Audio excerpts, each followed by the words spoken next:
What can I say about our author I haven't thought of to say before? You're running out of things? No, you don't come off enough. Not as bad as Terry Brooks. Terry and I can't think of anything to say, but Terry and I have done this for like 30 years, so you got to catch up for that first. I do remember the first time I met him. I remember one of the two things that I enjoy about my job the most, because I work in science fiction, and those of you that know me know I also work in the kids' book section, so this is the best of both worlds as far as I'm concerned. Nothing makes me happier than to have a parent or a kid come back and say that book I gave them just really made their day, made their kid look at reading as something that wasn't like torture anymore, because let's face it, the stuff that they read in school is usually crud. And it's just really exciting to have somebody discover that reading books is actually really entertaining. The other thing, of course, is it's fun to watch an author who is new and no one knows who they are, and watch them put a lot of effort and perseverance and talent into their work, and then suddenly they're doing just pretty okay. I won't want to say too much about Skyward, except that I read it. I really liked it. I'd love to discuss it with someone about the ethical issues in the book and such, but we're not going to do that tonight because I don't want to go any spoilers if you haven't read it, and we're just going to get going. So please welcome Brandon Sanderson.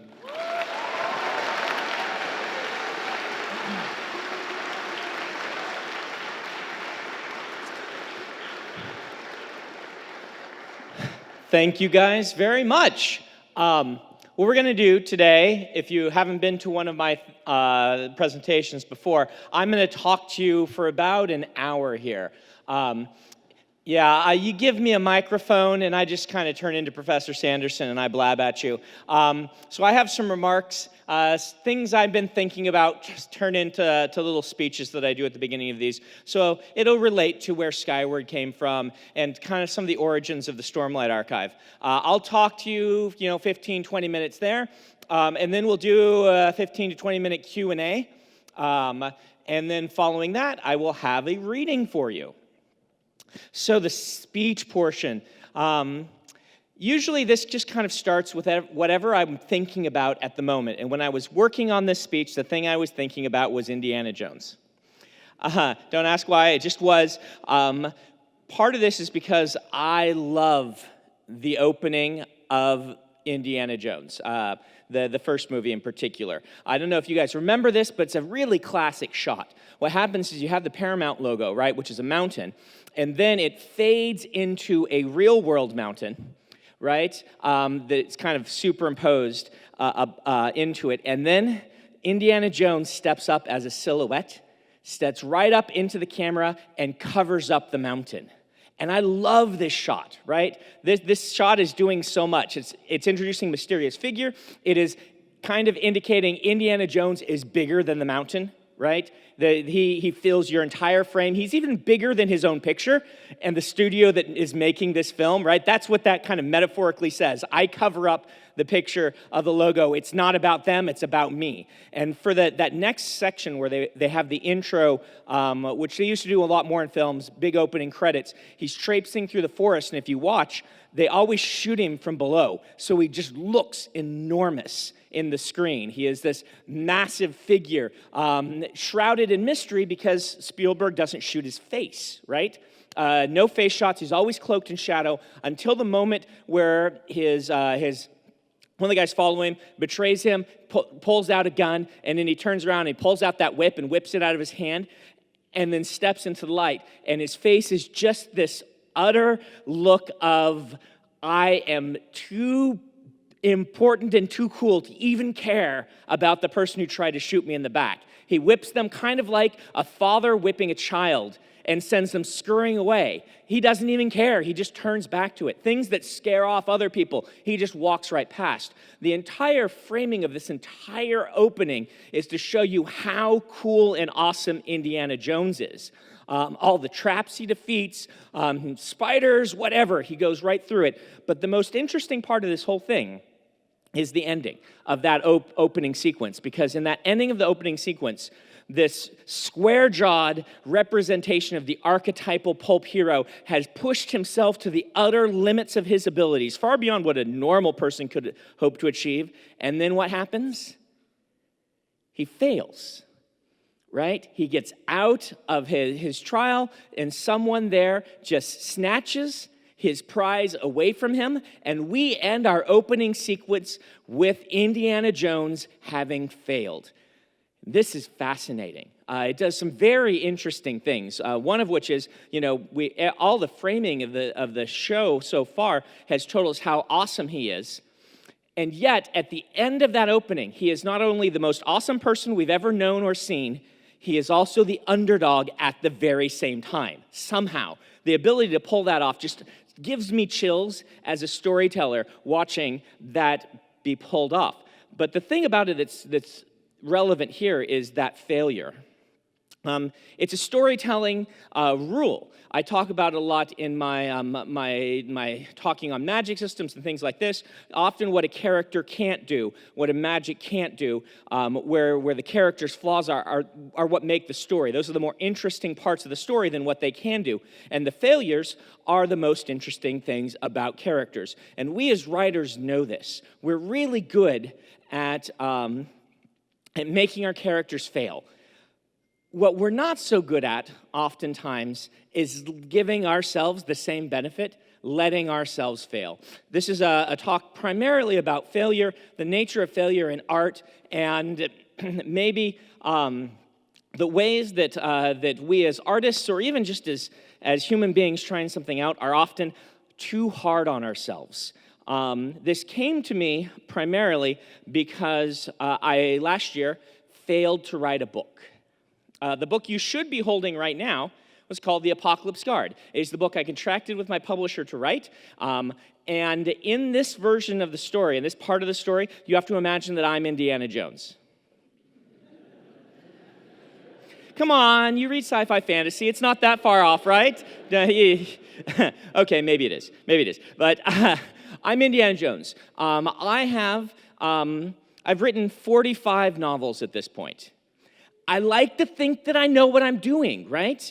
I have had very successful series. I know my process. I like to think I can write a novel. Yet last year, I failed at writing a novel. And everything should have worked for the Apocalypse Guard. It had an interesting connection to another story I told. It was connected to the Reckoners in a very interesting way. That's always a thumbs up for me. It had really intriguing magic systems built with it. It had a great character. On paper, it should have worked. Well, in outline, I suppose. And I was really confident going into it. And it still failed. And the hard thing about that is, I'm not even sure if I can explain why or how it failed. And that's the problem. Every book that you write is going to have sections that don't work in your first draft, and you learn to revise them. You learn to get better. That's part of what the process is about. But this book in particular, something was off with it. I sent it to my publisher and my editor, and they read it, and they got back with feedback. I'm like, yeah, that is all very important stuff to revise. And I did my normal thing. For those who are curious, the way I work in revision is I build kind of an outline for my revision.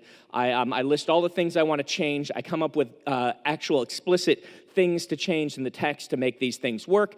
And then I organize them by how much work they're going to take and how important they are at the top with the lesser important ones at the bottom. And when I do a revision, I start on page 1 and I just start revising, hoping to kind of clear these things off the list, almost like a programmer clears off bugs. For an upcoming program. And I started into Apocalypse Guard, and it was making it worse, my revision. It was going even further along, and I could tell, like from the early reactions of my early readers, and from my writing group, and from my my editor and agent, that my instincts were right. Something was deeply flawed about this book, so I threw away that revision document, made a different one, and tried again. And it still didn't work. It was getting worse and worse with every revision instead of getting better. And this is a strange experience to have, being someone who thinks they know what they're doing. I eventually called the publisher, and I pulled the book, which they don't like. They were not terribly happy about this. In fact, my publisher at Random House said she had never had an author pull the book before. They had canceled books because, the book wasn't wasn't ever getting finished or something like this, but she'd never have an author call and say, the book isn't good enough, I'm pulling it.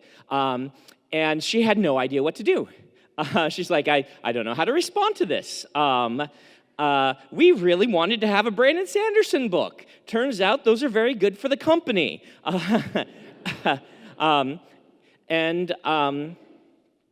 Yet I had to do it. And it set me at thinking a lot about failure. Actually, a few weeks ago, something happened with my kids that relates. I promise. It might just sound like a fond parent talking about his children, which actually a lot of people think maybe I only had children to give me material for things like this because I bring them up so much. But something happened that relates to this. My 8-year-old, who, if you follow my Facebook or whatever, he's the one that spent Halloween laying face down on our porch, dressed like a zombie, rather than going and getting candy, because the chance to scare people and the theatrics of it was worth more to him than candy, even though it was kind of hard. Like every few minutes he'd come in and be like, maybe I'm going to go trick-or-treating. I'm like, I'll go with you. And then he looks out and someone else is coming. He's like, no, I got to go be a zombie, Dad. We had to actually put a blanket over him because it was too cold out, and so we had to convince him, no, you can pop out from the blanket. It'll be extra surprising. He's like, oh yeah, like I'm crawling out of the earth. He loves this sort of thing, and he's very imaginative, and he has often very big plans. He will go down and play dress up and come up with the wildest recreation of whatever costumes he has. He came up once with a Hulk costume, with a Hulk mask, that he ripped it off, and there was another mask, and he ripped it off, and there was a Hulk mask under that. And so he was like, yeah. So a few weeks back, he was hanging out, looking at the construction site next to us, and they had unpacked something that used big pieces of cardboard. And they were like, the best way I can describe them is like cardboard 2x4s. Right? They were more like building material, like posts, than they were like cardboard box. And he came back with a handful of these things, and he said, Dad, we're going to build a fort. And he dropped them all on the floor, and he ran and got some more and got his 5-year-old brother to help him, and they were dragging these big piles of cardboard in. And he drew out a fort he wanted to build with all these things. And, being the good father that I am, I'm like, all right, I'll get the glue gun and the duct tape, and we'll start building your fort. Unfortunately, very early into this process of building the fort, I realized it was not going to work. This cardboard didn't have a lot of structural integrity left to it. It was not a very good building material. It was folding and bending and cracking even as we were putting it together. You couldn't really well reinforce it because of the way that it was just not holding together. And so I started to warn him. I started to be like, Dallin, this is probably not going to work. He's like, no, it's going to work, Dad. We just have to do this and this and this. And we spent, a half hour, 45 minutes gluing and taping this whole thing together with my sense of concern rising because I knew it wasn't going to work. And eventually, I pulled it off to set it up right, and it collapsed. It just collapsed into a pile of broken mush, basically. And I grew very quiet because I'm like, oh no, how's he going to react? And my 8-year-old, he stared at this thing we'd worked on for so long, and he looked to his little brother, and then he said, we get to destroy it, and started stomping into the middle of the thing. And for the next, 30 minutes, it was pick up pieces of cardboard and hit your brothers with it, and just had a blast. And the parent in Lou was like, no tantrum today. Okay, good. But also it set me thinking about this idea of what had happened here was not just that we had failed. It was that our failure had changed into something. In some ways, we had failed spectacularly and made use of that spectacular failure. And I think as writers, this is something that's really handy to start to learn. One of the biggest questions I get, and what's kind of started me off on this talk, is the question of what do you do about writer's block? One of my most commonly asked questions that I get when coming through the line, what do I do about writer's block? And writer's block is a weird thing, right? Like, people don't get mechanics block, I don't believe, right? You don't go to the store, the shop, and be like, okay, I need to get my oil changed. And they're like, oh, sorry, mechanics block. Really? You can't undo the thing or twist the... I don't know what mechanics do, but you know. You can't wrench it. No, mechanics block, can't pick up that wrench. That just doesn't happen, but it happens to writers, and I make fun of it, but it is a real thing. I have felt it myself. There are times where you sit down to tell a story, and it just doesn't come out. And in some ways, it's hard to diagnose what causes writer's block, because it's a little bit like having a headache, right? If you go to the doctor and say, I have a headache, and I feel tired, they'll be like, great, that crosses nothing off the list. Everything makes you tired and gives you a headache. Anything that's going wrong can result in writer's block. It's a catch-all for all sorts of things that are going on. But for me, and for some of the people I've known, one of the core causes of writer's block is fear of failure. Now, not normal fear of failure. I'm not calling people who have writer's block cowards. That's not what it is. What happens is this process where you think of a story and you start building it up and imagining it in your mind. And when it's in your head, it is this like ideal, perfect version of a story, right? And then you sit down and you start writing, and what comes out on the page doesn't match, right? The thing that you're putting on the page, it's really good up here, but right here, it is stumbling off in a direction, or you can't quite get it across, or it's going where you don't want to, and your instincts, you've been reading books for a long time, you've probably been writing for a while, your instincts say, no, this is not the right thing, but you don't know how to make it match the thing in your head, and you stop writing, or you never start, or you start a chapter and throw it away, and try another chapter, and just get a few lines in and throw it away, because once you set it on the page, it stops being the perfect thing that you've imagined, and it becomes this flawed and in some ways painful thing to experience, watching the beautiful thing you wanted to make turn out to be a pile of mush and tape and cardboard that is falling apart. And this is really, really common for writers. It's common even for established writers. When something is not working, you don't know why, to stop and say, but it's so perfect in my head. I have had this experience in 2002 to an extent. That is another time I failed to write a book. 2002 was an interesting part in my life. I talked about it a few years back in my speech. This is where I had written 13 novels, and I hadn't sold any of them yet. And I had determined to write the book of my heart, the book that I'd always wanted to write, the big, enormous, too long epic fantasy that no one would ever want to read or buy. I made a 1,000-page world-building document for it, and I spent like 18 months writing this novel called The Way of Kings. And I failed. I failed spectacularly. The story went completely off in weird directions. I had no control over it. I tried to tell a story about there were like 8 viewpoint characters, and so I got like a smidgen into each one of them, and so nobody had a complete story. All of them, you got just far enough along to see that it was completely out of control, and then the book stopped. It was wildly unsatisfying. And this version of The Way of Kings, for instance, there were no Spren. There were no Knights Radiant. There was no Bridge 4. Yes, I know. And so this version of The Way of Kings, you're like, well, you pull out those things, what's left? It was about a crazy man who showed up at the city claiming to be a herald, a kind of angelic figure, and saying that an ancient enemy was going to come back and destroy everyone, and no one believed him. And the story kind of implied as you went along that he actually was a crazy guy, but you weren't sure. And there was a big story about this guy named Tollan. Is he a herald? Is he not? Are the enemies returning? Are they not? Mixed with a story of a young man who won shard blade and plate and became a shard bearer and is training to be a shard bearer. And that was the bulk of the story of that version of The Way of Kings. And the book didn't work. It was not very good. It had lots of great ideas and things, but it was well beyond my skill as a writer at that point in my career, even though I thought I should be able to do it. It's actually kind of funny.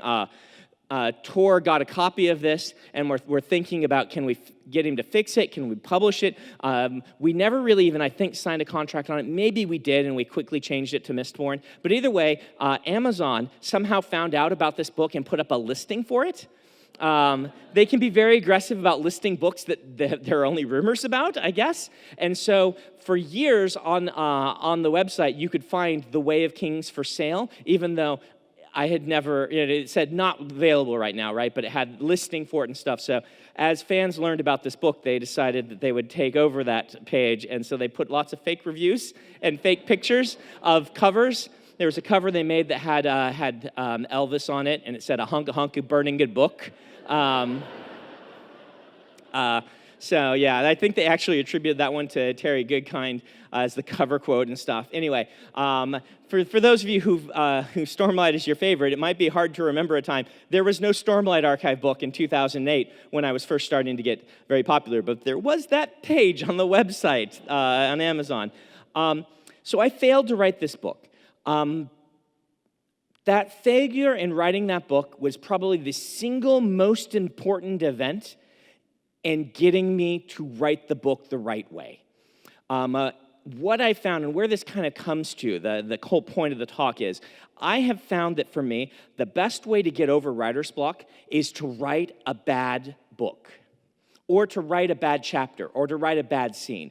Because the way it works is, if I don't have something for my subconscious to work on, if it remains this beautiful thing in my head that is perfect, and I don't put it onto the page imperfectly, then it just remains as this imagined thing that I can't fix. You can't fix that. It's not a real thing. It doesn't exist. It's a perfect ideal that just cannot.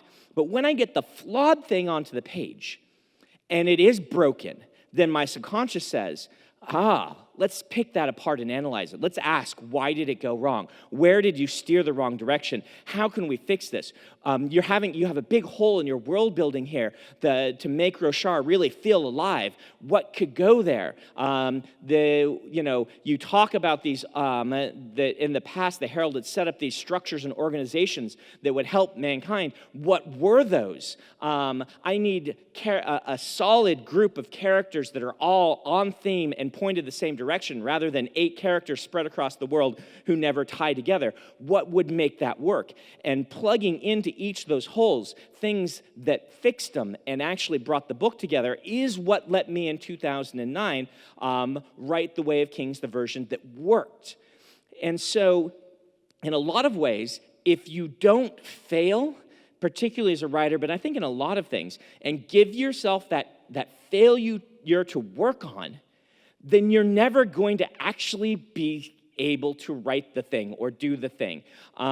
We talk a lot about, business, they talk about failure and things like that. And it is very important, but particularly I think in art, you need to learn something, at least something that I needed to learn, was that the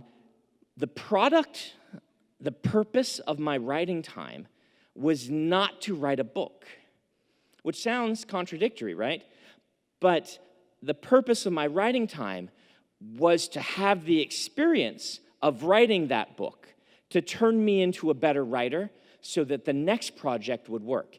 And indeed, Skyward, the book that you're holding now, exists because I failed at the Apocalypse Guard.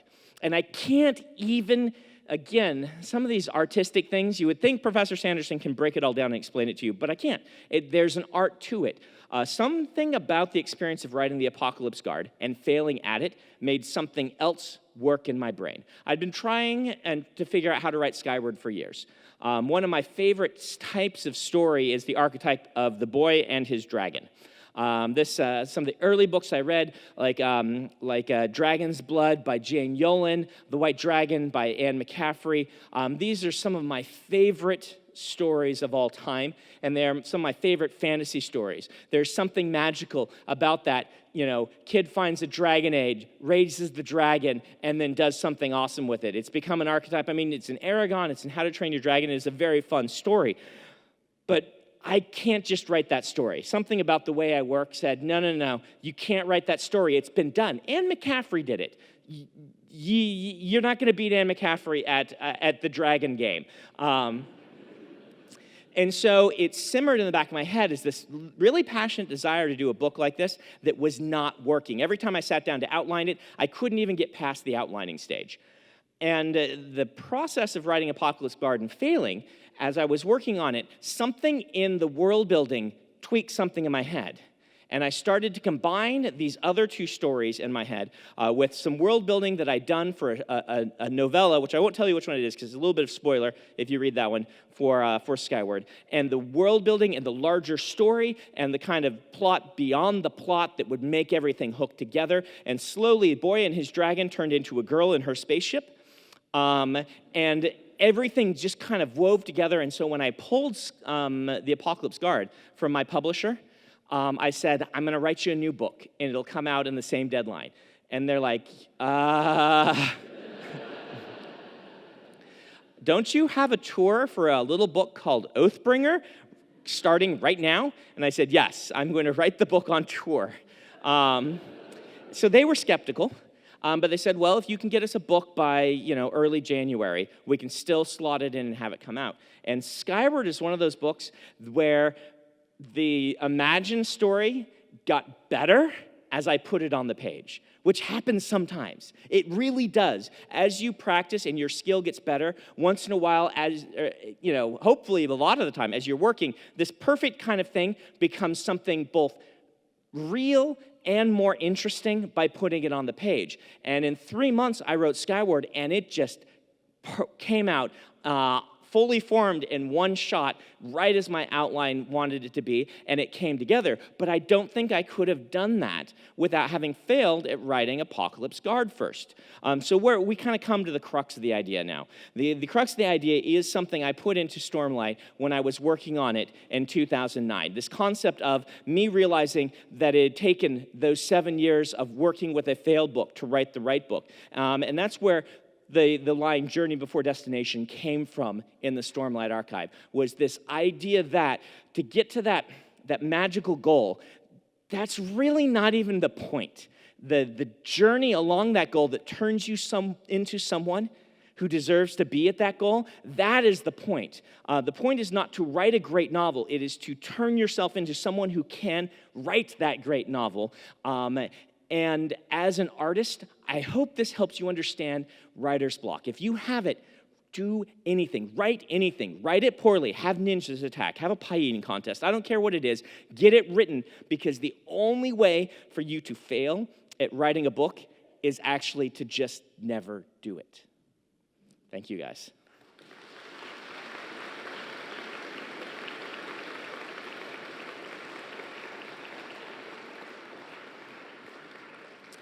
So we're going to do the Q&A now. What I'm going to do is I'm going to start on this half and work my way backward, and then I'm going to start back there and work my way forward. So that means this group, you can wait. You don't have to raise your hands right now. I won't be able to get to everyone's questions. I'll tell you right now, there are a lot of you. But we will start here. Anyone kind of in this region have a question for me? And I'll just go ahead and repeat the questions. That'll be easier than making you find a mic.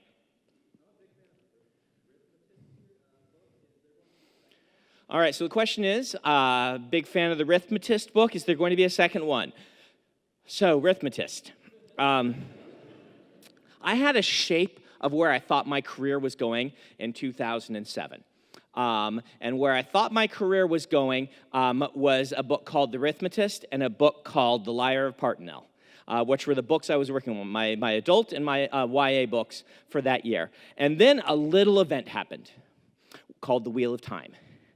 And it smashed into me like a freight train and derailed all of my plans. What happened is, Arithmetist I had finished and I was working on the sequel.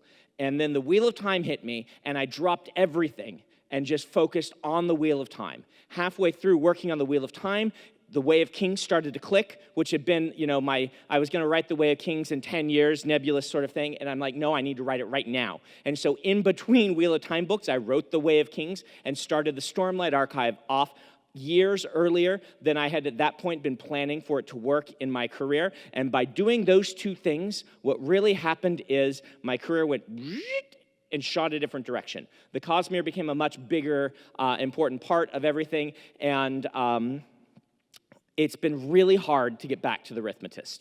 I will do it someday, But it has been really hard. I actually tried to write it a few years back, and I was in a very different place in my life and career, and taking that outline that I come up with, I just did not like the outline at all. I started writing it, and I just tossed it.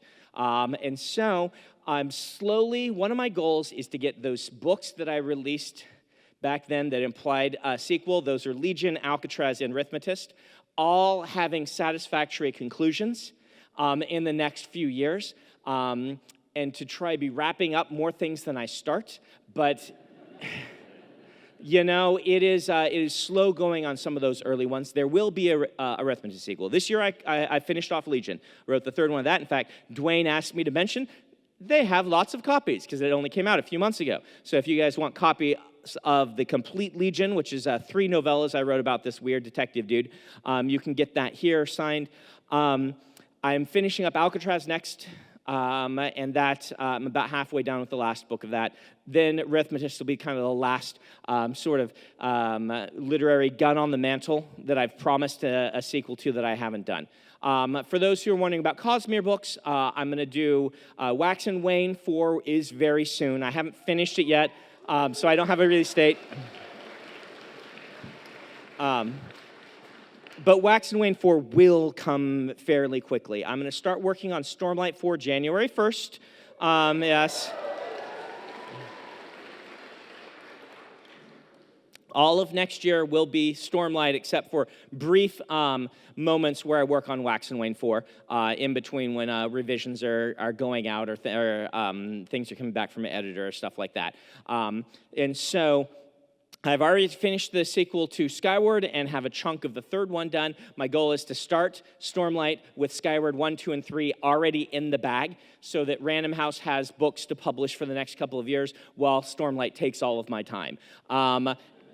After Stormlight 5, I will do I'll worry about Elantris and Warbreaker, okay? So you've got a few more years. You Warbreaker fans are very eager to get your sequel. It will happen, but that's the timeline. Stormlight 5. If your wanted, desired sequel was not mentioned in that list, then I'm probably not planning one anytime soon. Reckoners I consider to be done. While I could write other standalone books in the world, I consider it to be done for now. And most of the novellas I've been doing for things like Arcanum Unbounded and stuff like that, I am doing as novellas so that I can tell the story and be done with it rather than promising sequels, because that's gotten me into trouble. See the Arithmetist. So there you go.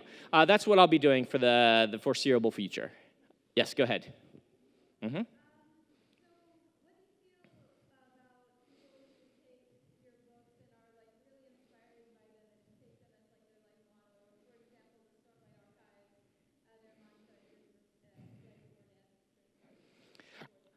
What do I think of people who are very inspired by the books and take some things in the books and use them as their life mottos? I am honored. Absolutely. The things that I am putting in the books are things I'm passionate about, things I'm thinking about, things that I think are relevant, and I am completely honored. I guess it would depend on whose motto you take. But yeah, absolutely honored. I think it's awesome. Go ahead. I should say, no spoiler questions, okay? Just be careful. See if you can talk around any spoilers. Anything that would spoil a book for someone who hasn't read it, try not to ask that question. Here, if you can't, then just ask it to me when you come through the line, okay? What do you think? Well, I'll have you ask it through the line. Yeah, I usually make that announcement at the beginning. I forgot to, so thanks for getting me to make that. All right, right there, go ahead.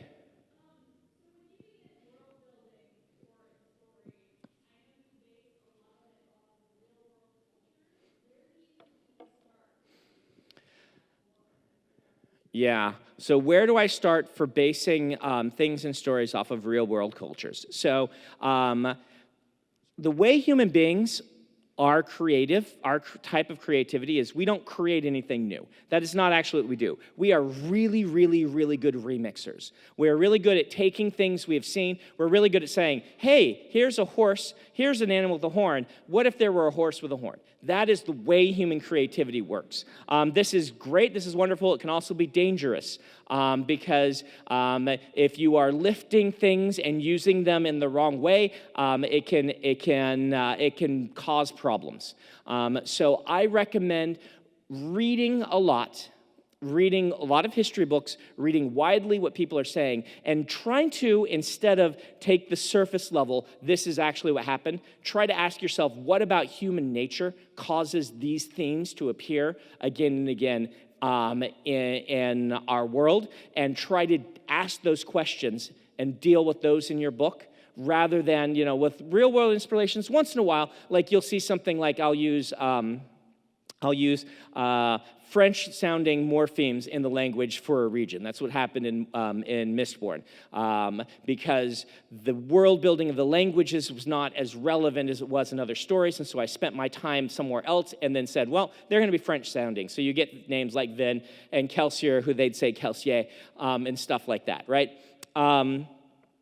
But a lot of times where the really great world building that has inspirations in our world comes from is where you kind of look and notice connections and things like this. The fact that the bottom of the foot is taboo in Korea, where I lived for a while, was really interesting to me. And so I started reading about taboos and how different taboos work in different cultures, and how in some South American indigenous tribes, things that we would consider nudity are not nudity, but things that we would not consider nudity are nudity to them, and how human beings kind of interact with social mores and things like this, and that led to the safe hand, right? And looking for inspiration. I often say a good example of this is Tolkien did a really good job. And if you were looking to Tolkien for inspiration, you might end up with things that just feel like Tolkien. But if you look to how Tolkien took inspiration from the world and tried to apply those fundamental methods, oftentimes you'll end up with something that is far more original and unique, because you're using the methodology and not the surface level the answers, if that makes sense. That's probably bigger and yet less specific at the same time than you wanted, but that's the best I can do right now. All right, right there. Yes, go ahead.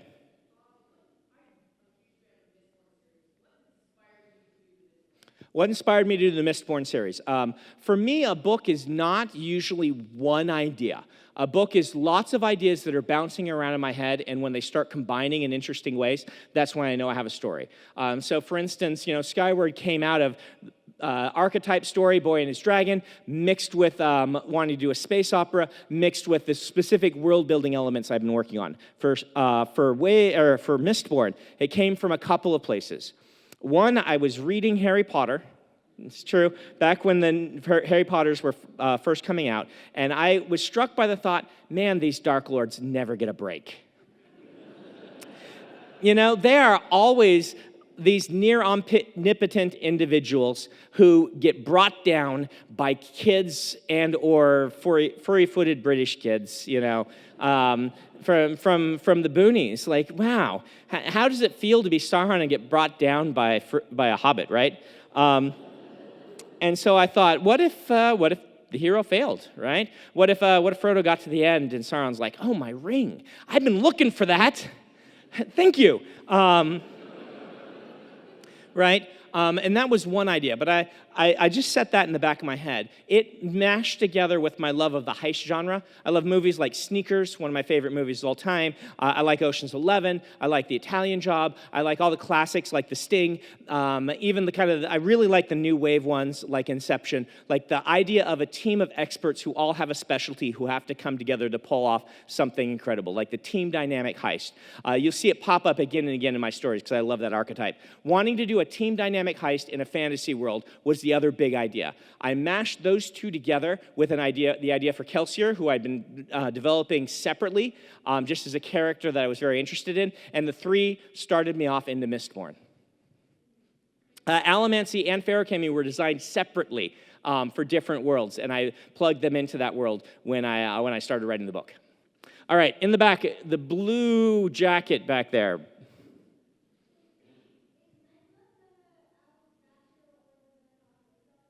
Is Nightblood going to what out them? Nightblood, you can never quite tell what Nightblood is going to do. And so I would say there is a high likelihood that if that opportunity came, that he would do so. All right, anyone in the way back? Go ahead. You'll have to belt it out for me, okay?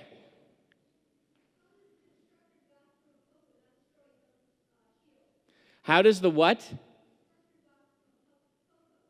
Oh,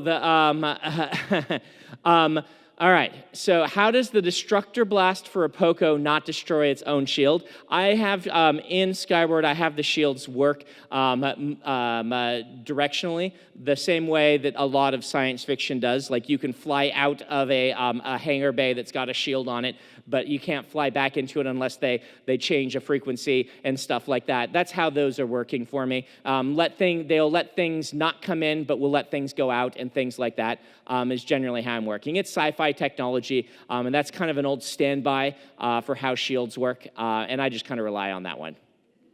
All right, we're going to go to this side now. Yeah, go ahead. Oh, good question. Oh, man. So how do you know when you're done world building and you need to start?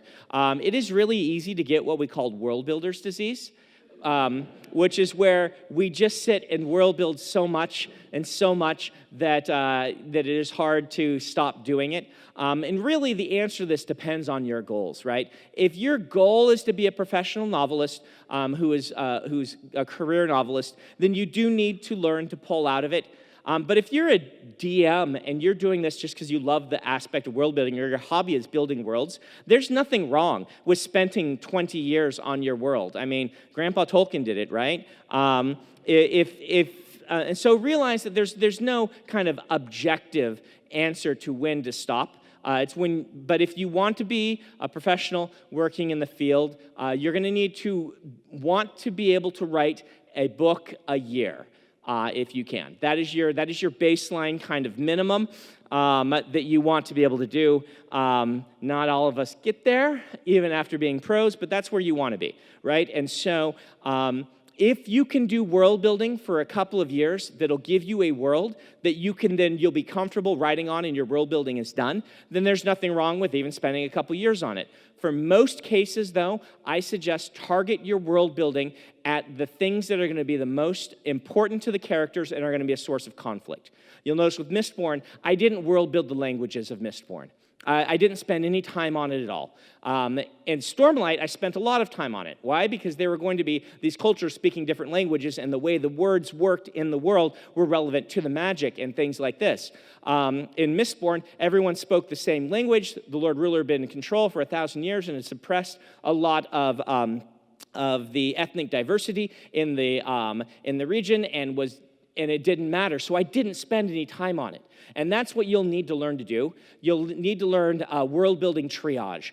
Focus your world building on things that are important to the characters and are important to the story that you're telling right now. And if it feels bad to you, you haven't done the other parts, you can always tell another story later on in that world where you then spend your world building time on that thing and flesh it out. But yeah, world building triage. I would say give yourself no longer than like 2 or 3 months world building, and then force yourself to start.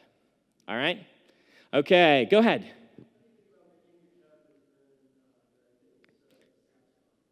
Will you say that again a little louder?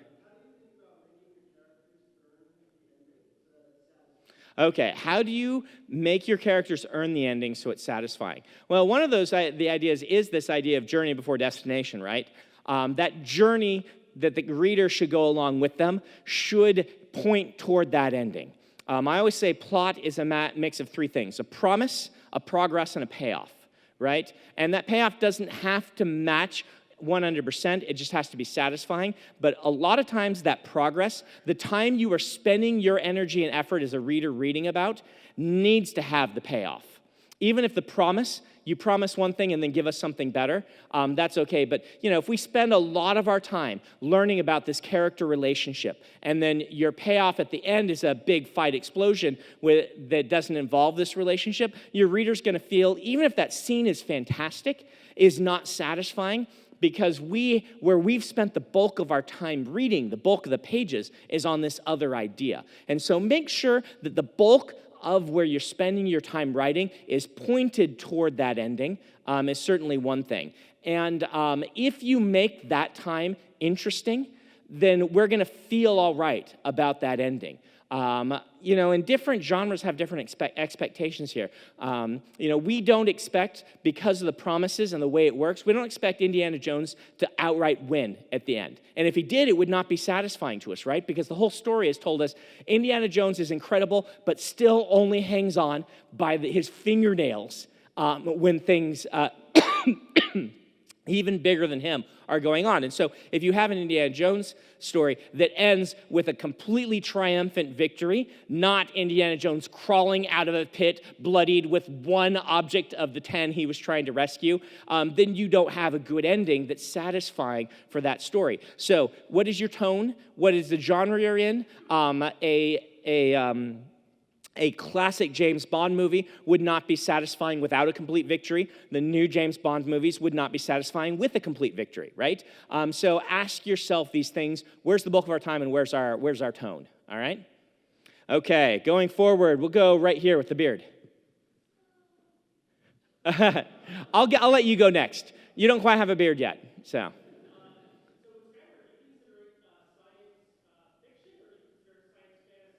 So I consider it, Skyward, is it science fiction or science fantasy? I generally separate the plot archetypes in my head from the genre trappings. And a lot of times you will have plot archetypes that are science fiction. I do a lot of science fiction plot archetypes with fantasy settings. That is kind of like, that's what Elantris is, right?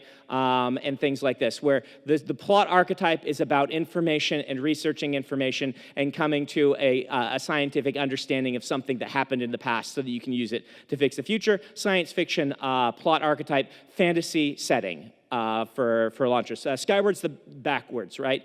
Backwards. It's a fantasy plot archetype. It is the coming of age struggle against society through use of a fantastical boon to prove yourself, right?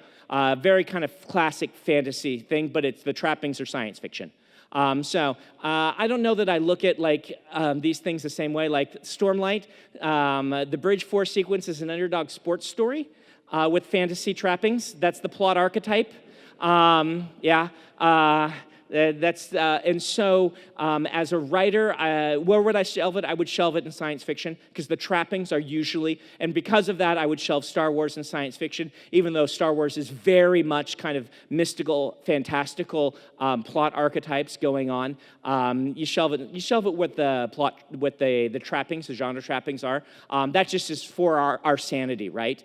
So that we can know what box to put things in, just for ease of discussing it and things like that. Nothing ever completely matches either genre trapping or plot archetype. It's just there for us to kind of be able to have a framework to talk about things. So there you go. All right, the young person.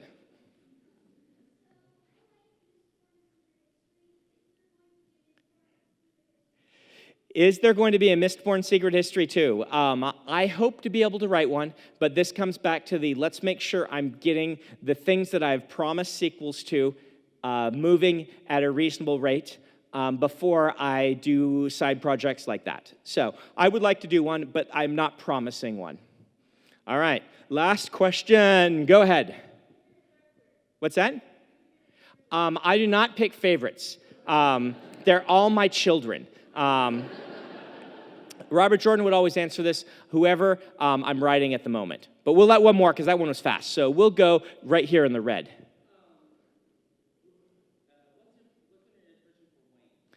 What's my inspiration for Wayne? So Wayne has a lot of inspirations.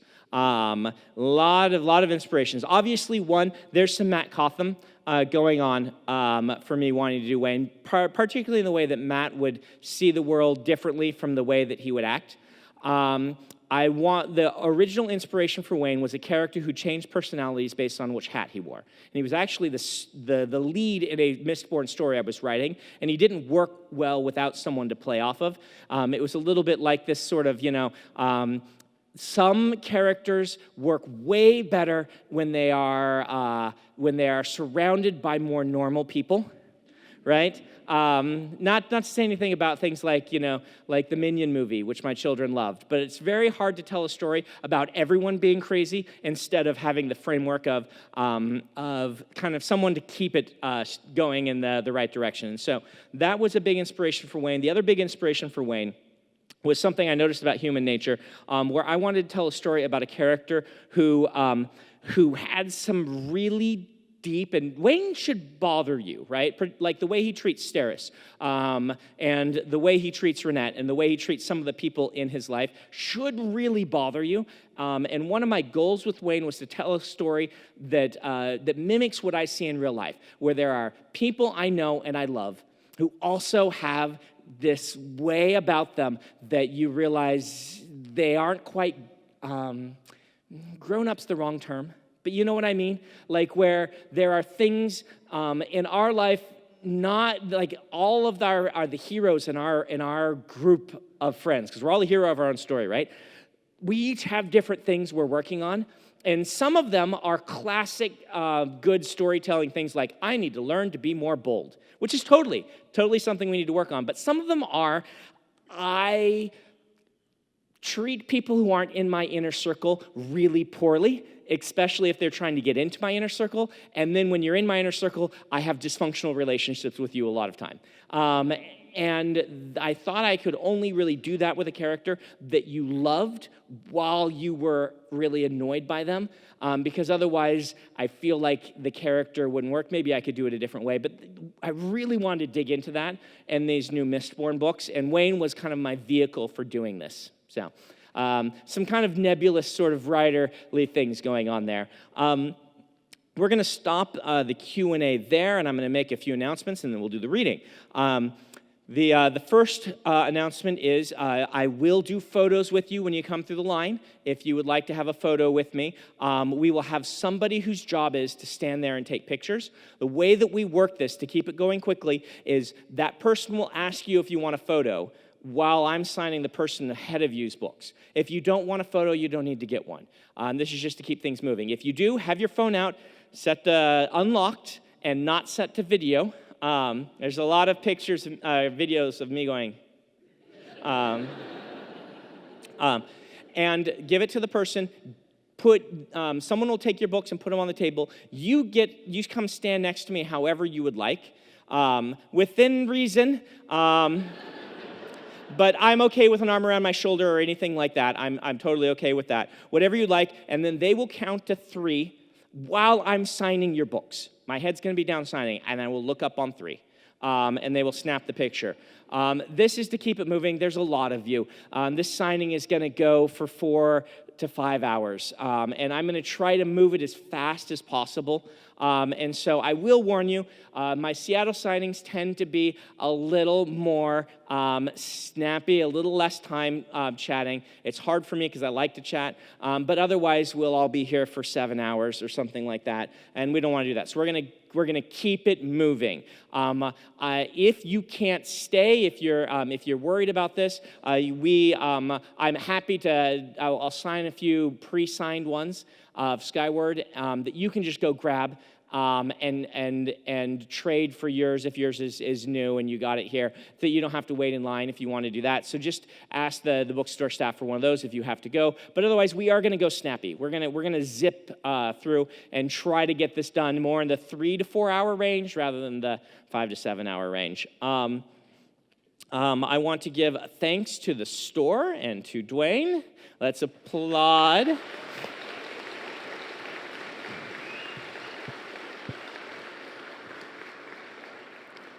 This store is wonderful and has a really great tradition of inviting in authors who maybe aren't able to fill the church, and to supporting them and treating them really well, regardless of whether they're Brandon Sanderson in 2018 or if they're Brandon Sanderson in 2006. Got the same treatment, and it was fantastic treatment, which is why I always come back to the store and why I really appreciate them. He has asked me to point out, like he said, that he got some extra copies of Legion because it's front list, and he also has a few copies of the Snapshot leatherbound. This is a special edition, so it's $50.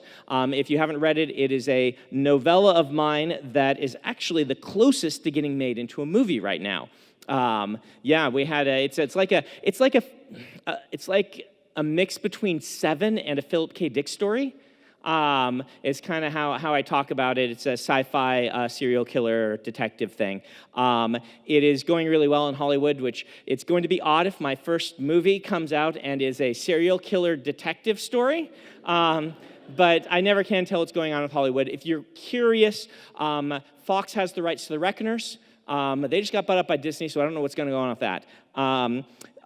Legion is owned by a company in a production company who's developing a television show, and they just attached a showrunner, so it's looking very good. The Cosmere is owned by DMG Entertainment, who are wonderful folks who are working hard to develop parallel Stormlight and Mistborn. Stormlight is a television show, Mistborn is a movie. That is not very far yet, even still. They are big properties to deal with, so don't hold your breath on that one yet. I'll let you know when it starts to look really good. I'm very, very pleased with how things are going, though. So that's where you go. And Snapshots at MGM, they have a fantastic script and a director attached, and it's possible we'll have a green light, early next year, which would be fantastic. All right. Otherwise, I think those are my announcements. We're going to go to the reading. And what am I going to read to you today? Well, I figured that what would make a very good reading for this particular signing would be to read from the 2002 version of The Way of Kings. Yes.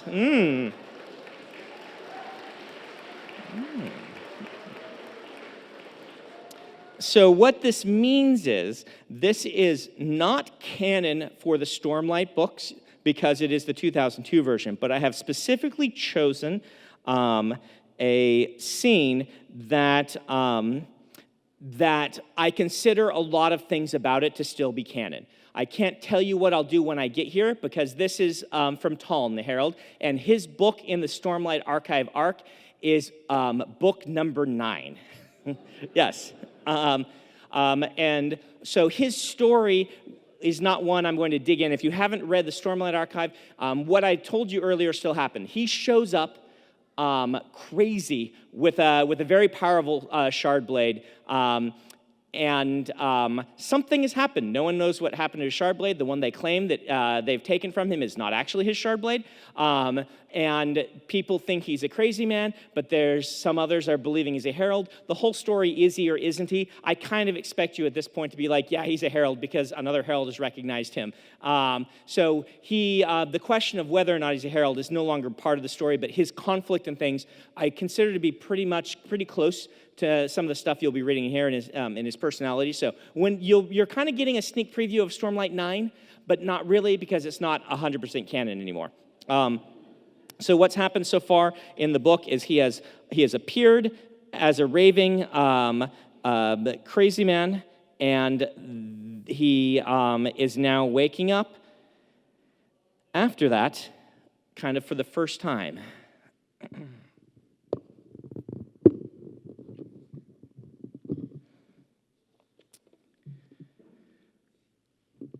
Tollan awoke from a dream of agony and screams. 2 things occurred to him immediately. First, as a herald, he should not need to sleep. Second, as a herald, he definitely shouldn't dream. He frowned, sitting up, noting that he wore only a loincloth under his sheet. The last few days were a blur in his mind. He'd come to the city. He remembered his arrival and his bursting in on some sort of feast or party. Beyond that, the sign hadn't worked. Tollan hissed in surprise, thrusting his hand forward, trying to manifest the Nile bond. Nothing happened.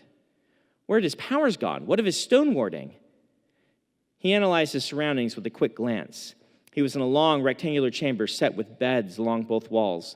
Many of the beds were occupied with the lame and the sick, and the men tending them wore undyed tan robes sewn with the glyph Ela, the mark of the priesthood. There were 2 doors leading out of the room, and the windows provided an alternative exit. They looked wide enough to be broken with relative ease. A table would probably do it. One of the attendants noticed Tollan was awake and waved over an older monk. They whispered in voices most men probably wouldn't have been able to hear, but Tollan was not most men. "Where is Brother Lahan?" the elder monk hissed. "He should be here." "I'll fetch him," the younger monk promised, bowing his head in deference, then rushing off. The older man cleared his face of displeasure and said, smiling reassuringly toward Tollan. He had a large nose and grizzled features, and his hands were calloused. "I see you finally awoke from your slumber, traveler." "Yes, Holy One," Tollan replied. "Thank you for caring for me." Tollan flexed his arm, testing his muscles against their extended immobility. "It seems I've been out of sorts these last few days. How long was I asleep?" 4 days, off and on. You were awake for much of the time, but you seemed unable to focus." 4 days. He'd feel a faint weakness of the mind, whispers at the edge of his sanity. It was getting worse each return. "I must say, traveler, you seem far more lucid now than you were when they first brought you. What do you remember of yourself?" Tollan raised an eyebrow. "Are you asking if I still think I'm a herald?" "In not so many words." "My problems of the last few days were not related to my identity, Holy One. I am Tollan Elin, Herald of Battle. I will not lie to you. That would do us both a disservice." "I see. However, I don't expect you to believe me. The sign did, after all, fail. I'll have to solve that problem before I can move on to other items. For now, let it suffice to say that I was a traveler in need of your assistance, and you provided it. The Almighty bless you for that." The monk smiled, glancing to the side as another brown-robed form, looking a bit disheveled, entered from the north hallway. "You are welcome to stay with us as long as you need, friend," the monk said, gesturing toward the newcomer. "Brother Lahan has been assigned to care for you. He will travel with you and make certain you are acquainted with the city." In other words, he'll make certain I don't get into trouble, Tollan thought, as the elder monk backed away to care for other patients. Tollan was pleased to note that Brother Lahan was carrying a folded pile of clothing with him. Lahan was a younger man, probably in his early 20s, a bit on the pudgy side, with an unconcerned oval of a face. Lahan blinked tiredly as he approached, and his left cheek was still imprinted with the lines of whatever he'd been lying on when they woke him. Lahan yawned as he pulled a stool back up beside Tollan's bed. "Greetings, traveler. Welcome to the glorious Mercy Home Monastery." "Thank you," Tollan said, reaching immediately for the clothing. "I'm sorry they woke you." "It's my own fault. I've really got to find a better hiding place." Tollan raised an eyebrow at the comment as he examined the clothing. The cut was unfamiliar to him, though fashion changes between returns were normal. The most important article was the thick brown cloak, a piece of Risharan fashion that would never change. Cloaks were necessary even in the summer to ward off high storm rains. "Brother Lahan," Tollan said, "please run and fetch me some thread and a needle." "Excuse me?" "You and I are in a forced relationship," Tollan said. "Your superiors obviously expect you to keep me from causing any serious trouble. If you want my cooperation in this, you're going to need to make yourself useful." "How very economical of you." "I'm not trying to be difficult, Lahan. I'm just trying to save the world. A needle and some thread would be very helpful." "All right," Lahan said, rising from his stool. "Oh, and bring me 4 rocks," Tollan added, rising and beginning to dress. "About half the size of your fist." "Rocks?" "Yes, rocks. This is Roshar. The last time I checked, which admittedly was several centuries ago, they were fairly prevalent here." "Rocks," Lahan mumbled again as he walked off. Tollan was dressed by the time Lahan returned. He accepted the thread, needle, and rocks from the monk, then proceeded to begin sewing a flap in the hem of his cloak. The monk sat down, regarding Tollan with curiosity. "The second thing I'm going to need from you, Brother Lahan, is information." "Ask away." "What year is it?" "Tenny, 980. Tollan paused, needle halfway through a stitch. 980? "Indeed. Not that I pay much attention, but at least they tell me that's what year it is." 980? Nearly 1,000 years since the last return. Such a long time. Something must have happened to the Voidbringers. They never waited that long between returns before. What happened to the Epoch Kingdoms? Tollan asked, returning to his sewing. Lahan did not reply immediately. You're kidding, right? Pretend I'm not. They fell right after the beginning of the 10th epoch. Tall closed his eyes, sighing to himself. He hoped it wasn't true, but... What about Alethkar? He said, opening his eyes. It obviously still exists. Well, a lot of the Epoch Kingdoms exist in name, Lahan explained. It's always a good idea to use one of the old names when you found a kingdom. It makes them seem more legitimate. Which ones still stand then, even only in name? Alethkar, of course, though as the king told you, we've expanded a bit over the last few years. Thalena still stands. It's by itself on that island over there, so its borders stay pretty much stable. Vedenar is now called Yakaved, though it's ruled by 3 Vaden houses with a figurehead as their leader. Tollan frowned. That's it? Well, Shinovar is still over there, Lahan said. No one ever really pays much attention to them. Well, it wasn't as bad as it could have been. Alethkar, Vedenar, and Thalena had always been among the more powerful of the 10. Vornism is still strong, I assume, Tollan noted, reaching for the rocks that Lahan had brought him. And always will be, almighty willing. Lahan said it in a dutiful monotone, but his piousness was weakened slightly by the extended yawn he made in the middle of the sentence. If the Vorin religion is still in power, how is it no one takes my claim to be a herald seriously? Have you forgotten about the cycle of returns, the coming of the Voidbringers? The religion was founded to prepare for such things. Well, we've kind of had to change our focus during the last epoch. You did, after all, promise that you weren't going to come back anymore. Tollan froze again. What? At the end of the last return, the heralds disappeared and said they wouldn't be coming back, that the cycle of returns was through and the Voidbringers had been defeated. That's not possible, Tollan said. I wouldn't be here if the cycle of returns was over. Trust me. Which of the heralds proclaimed this? Lahan shrugged. You're kind of asking the wrong monk. Actually, at the wrong monastery. The Order of Ashar contains all the history experts. This all happened 1,000 years ago, after all. But it's your theological heritage, Tollan said, finishing his stitching. So the senior monks are fond of telling me. Tollan stood, pulling on the cloak. You sewed rocks into the hem. How very odd of you.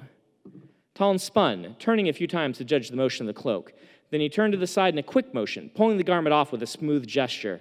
He nodded to himself, putting it back on. For weight, Tollan explained. A weighted cloak is more easy to position in battle and more easy to remove with speed. He could also use it as a surprise weapon, though he didn't offer that bit of explanation. Oh, Lahan said. What did you think I was doing? Tollan asked with amusement, sitting down on the bed again. I wasn't sure. I just figured you were confused. You are, after all, crazy. You're not a very subtle one, are you, Brother Lahan? I make up for it in sheer laziness. What are you doing now? Pockets, Tollan said, setting the cloak out again. Do you mind if I cut up this blanket? Lahan shrugged. That's kind of the thing we expect crazy people to do, so go ahead. You'll have to tear it, though. I'm certainly not giving you a knife. Tollan did so, beginning to work on the pockets. You seem surprisingly flippant with regard to my supposed lunacy. Aren't you afraid I'll become violent? You're not a violent one. I've seen lots of your type come through the monastery. I also know you can't be talked out of who you think you are. My job is simply to make certain that you don't accidentally hurt yourself or anyone else, and especially not myself. You have experience with my type, then?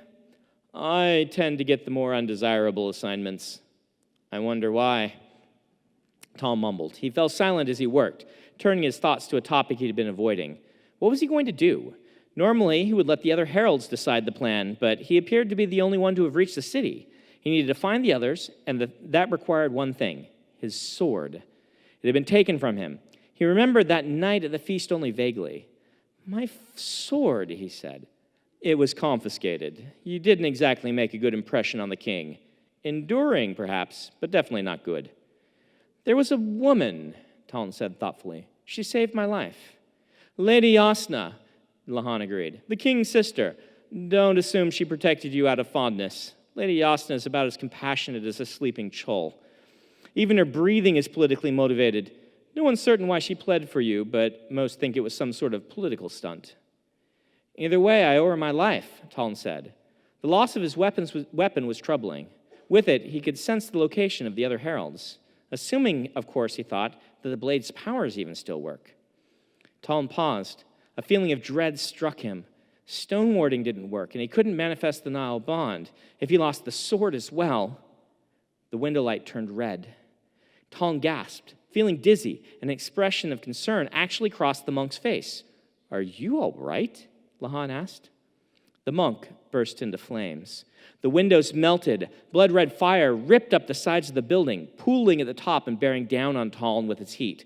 Smoke rose from suddenly ignited beds, curling ominously, bringing with it screams. Sudden, formless screams that came from the far edge of the room. Tollan looked up. Fire roared and something moved within it, something dark. The screams mounted, pulsing in his ears, searing him, flaying him. "What's wrong?" Lahan asked, still in flames, his flesh melting from his face. Tollan closed his eyes, grabbing the sides of his head, pushing the screams away. He shivered, exhaling in a long, demanding sigh. When he opened his eyes, the room had returned to normal. He sat for a few moments, breathing deeply. "I'm fine," Tollan finally said, forcing himself to stand and look at his new cloak. It had one large pocket, two smaller ones, and a small ribbon at the back to hide a hidden dagger, if he ever managed to get his hands on one. "I assume I'm allowed to leave the monastery?" "As long as you take me with you, but you're kind of expected to go work in the royal mines to pay for your keep." "No one is going to force me, though." "Well, no." "Good," Tollan said, throwing on his cloak. "We're leaving, then." Where are we going?" "To get some answers," Tollan replied. There you go.